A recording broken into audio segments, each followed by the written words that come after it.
Baker's been one of the solid programs in this league for a lot of years. What's kind of enabled you guys to be a rock in a really tough conference? Consistency. Not a lot of turnover, coaching staff-wise. I've kind of had a philosophy of hiring within. So even in recruiting, we sell the fact, hey, you want to be a future coach, let's play for 4 years, get a degree. And then if you want to be a graduate assistant, I've kind of lined them up. And it's worked out for us. You know, I've had Coach Thorne, our defensive coordinator, assistant head coach for 12 seasons, going into our 12th season together. Coach Regalado going into our 8th season, he's our offensive coordinator, strength coach. And then the Bruce Youngs, Jerry Aligos, they've been there the whole time too as well. And then our young staff coming up. And I think if you have that continuity within your program, your players know the expectations. You all know recruiting and what you're after and the type of kid that we think can play for us and be successful. And so we had to get there though. You know, we got there in '04 and it wasn't pretty. And it took 4 years of hard work to get to that playoff situation, which was our goal. And then, of course, we have higher expectations with all our teams, but to be consistent and hit 8 winning seasons in a row, I'm very proud of. You mentioned expectations. What are the expectations you set for your players and for your team, particularly this season? I've said it from my first press conference, a national championship. I truly believe it. And we talk about it, and I don't sugarcoat it with the kids. And we talk about it in meeting one. I'm one of those guys that like the big pie. And I've had an experience one time with it, and it feels like yesterday, but now it's 14 years removed, so I'd like to get back there with a group. But also you strive for conference championships. You strive week to week to get the W, but when it all adds up, hopefully you've stayed healthy, you're rolling into the playoffs, and you got a chance at a national championship. So we're very open about it. I'm also open with the fellow coaches in the conference. I think this conference is the best conference in America, and what we need to do next, and I think we talked off camera about it, is we need to get a national championship within the conference. So anytime we get to the playoffs and we get knocked out, I'm the #1 fan of the Missouri Valleys, the Benedictines. That's hard to say, but in the Mid-Americas or whoever's in the playoffs for us, because I want that for our conference. There was some in your seat who would argue that winning a conference championship in this league is harder than winning a national championship, especially now playing nothing but conference games. Then you had 2 more great programs this year. How tough is the Heart of America Conference? I agree with you. It might be more difficult to win the Heart because once you get to the playoffs, everybody's even, and now it's, are you healthy? Are you hot and confident? And get some decent breaks. You know, there's a lot of factors involved. Are you at home? Or do you got to go on the road throughout the playoffs and try to win a national championship? So to win the Heart, you better be a top 4 team in the nation, I believe, now to win it. I believe in the last few years you had to be a top 8 team in the nation to make it to the playoffs out of the Heart.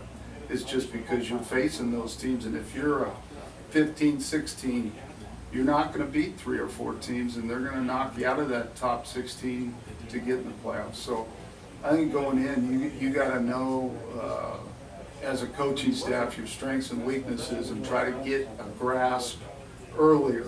You can't go, hey, let's go play 4 games and see where we're at, because you lose one or two of those 4 games.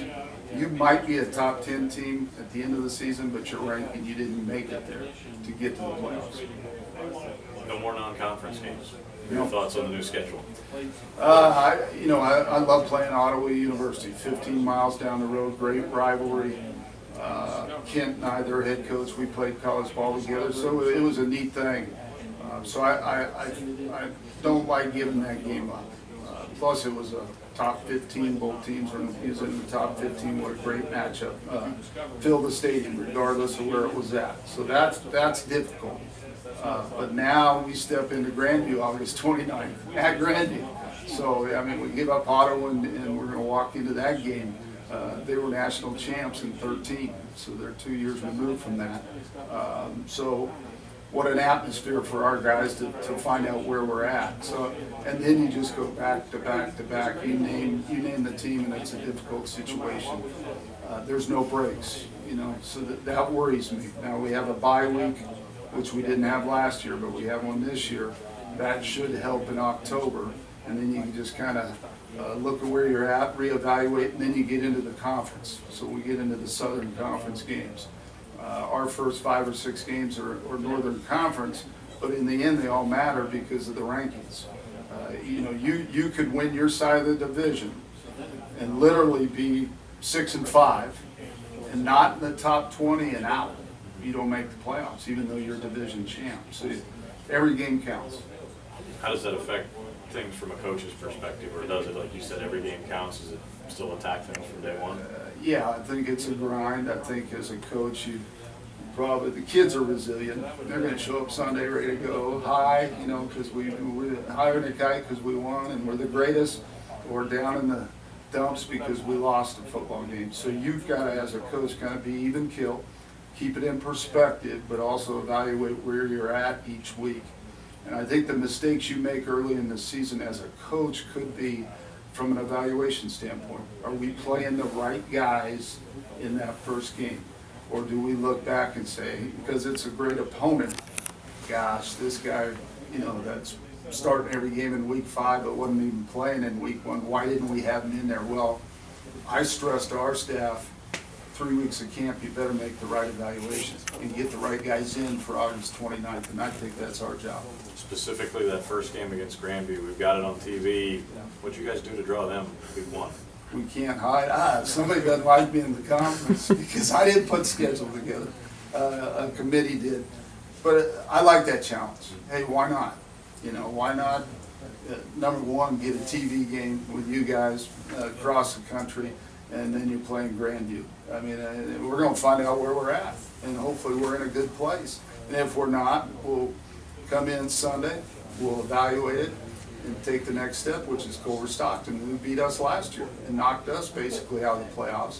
And then week 3, we got William Penn coming to our place, first home game, they run the wishbone. And so, defensively, we better be sound or we could take a beating there. So first 3 games, yeah, they're difficult, exciting.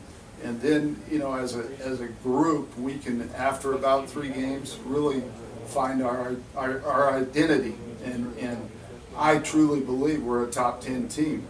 Record-wise, who knows what it's going to be, showing at that point, and then we got to work to get there.